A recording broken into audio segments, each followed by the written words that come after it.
इसरो को मिली है बम से उड़ाने की धमकी। एक ईमेल ने देश की सबसे बड़ी अंतरिक्ष संस्था में मचा दिया है हड़कंप। कुछ ही मिनटों में पूरा परिसर खाली करवाया गया। बम निरोधक दस्ता और डॉग स्क्वाड को मौके पर पहुंचाया गया। लेकिन आखिर इस धमकी के पीछे कौन था? क्या इसरो सच में निशाने पर था या फिर वह किसी बड़ी साजिश का हिस्सा था? आज की इस रिपोर्ट में हम बताएंगे पूरा सच। मैं हूं जसवी कौशिक और आप देख रहे हैं वन इंडिया हिंदी।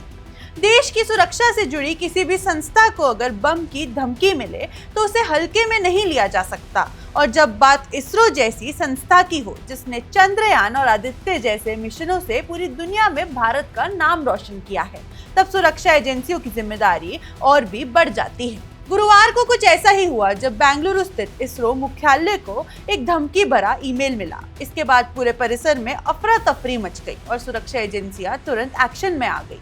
मिली जानकारी के मुताबिक इसरो के बेंगलुरु स्थित मुख्यालय और बीईएल रोड परिसर को ईमेल के जरिए बम से उड़ाने की धमकी दी गई। धमकी मिलते ही इसरो प्रशासन ने बिना कोई जोखिम उठाए पूरे परिसर को तुरंत खाली करा दिया।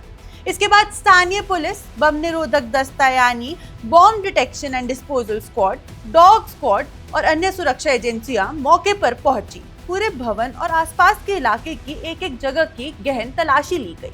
सर्च ऑपरेशन कई घंटों तक चला, लेकिन राहत की बात यह रही कि किसी भी तरह का विस्फोटक या संदिग्ध सामान बरामद नहीं हुआ। प्रारंभिक जांच के बाद पुलिस ने इसे हॉक्स यानी फर्जी बम धमकी माना है। हालांकि जांच अभी भी जारी है और ईमेल भेजने वाले की पहचान करने की कोशिश की जा रही है। जांच में सामने आया कि ये मामला सिर्फ इसरो तक सीमित नहीं है। पुलिस के अनुसार हाल के दिनों में कर्नाटक हाई कोर्ट और बेंगलुरु के कई स्कूलों को भी इस तरह की धमकी भरे ईमेल मिले थे। यही वजह है कि पुलिस इस पूरे मामले को एक बड़े हॉक्स अभियान के तौर पर भी देख रही है। यानी ये पता लगाया जा रहा है कि क्या एक ही व्यक्ति या किसी संगठित नेटवर्क ने अलग अलग सरकारी संस्थानों को निशाना बनाया। इस मामले के बीच दिल्ली पुलिस की एक बड़ी कार्रवाई भी सामने आई है। दिल्ली पुलिस ने उत्तर प्रदेश के गाजियाबाद से 35 वर्षीय निशांत त्यागी नाम के एक व्यक्ति को हिरासत में ले लिया है। पुलिस के मुताबिक उस पर कई सरकारी और हाई सिक्योरिटी संस्थानों को फर्जी बम धमकी वाले ईमेल भेजने का आरोप है। जांच के दौरान पुलिस ने बताया कि निशांत त्यागी लंबे समय से मानसिक बीमारी का इलाज करा रहे हैं। उसके परिवार ने भी पुलिस को बताया कि वे साल 2008 से अलग अलग अस्पतालों में इलाज करवा रहे हैं। हालांकि पुलिस अभी भी ये जांच कर रही है कि इन ईमेल्स के पीछे उसका असली मकसद क्या था। पुलिस के अनुसार 29 जून को भेजे गए कुछ ईमेल में दावा किया गया था कि कई महत्वपूर्ण सरकारी संस्थानों में बम लगाए गए हैं।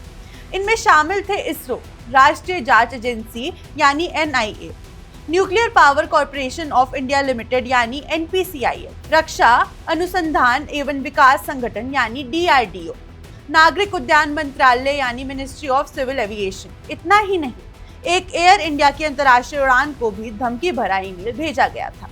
इन सभी मामलों में सुरक्षा एजेंसियों ने तत्काल जांच की है, लेकिन हर जगह तलाशी के बाद कहीं विस्फोटक नहीं मिला। अब सवाल ये है कि पुलिस आखिर आरोपी तक पहुंचेगी कैसे? जांच एजेंसियों ने धमकी वाले ईमेल भेजने में इस्तेमाल हुए 2 ईमेल अकाउंट्स का डिजिटल विश्लेषण किया है। तकनीकी निगरानी के जरिए उन अकाउंट से जुड़ा एक मोबाइल नंबर मिला।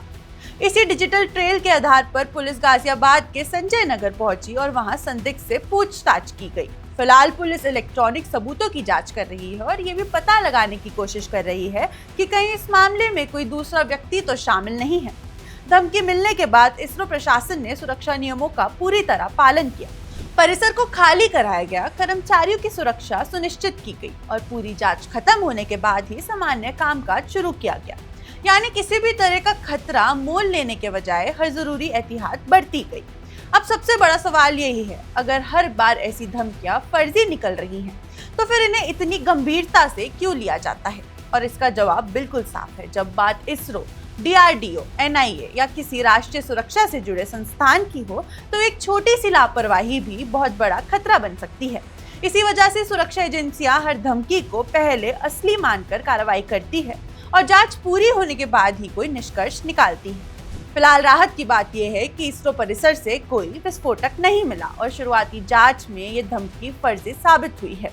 लेकिन इस घटना ने एक बार फिर ये सवाल जरूर खड़ा कर दिया है कि आखिर देश के सबसे संवेदनशील संस्थानों को बार बार निशाना बनाकर ऐसे धमकी भरे ईमेल कौन भेज रहा है।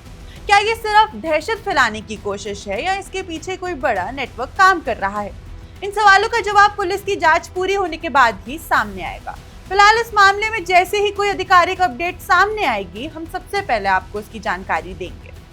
आपकी इस पर क्या राय है? आप हमें कमेंट सेक्शन में जरूर बताएं। आप देख रहे हैं one India Hindi. Subscribe to One India and never miss an update. Download the One India app now.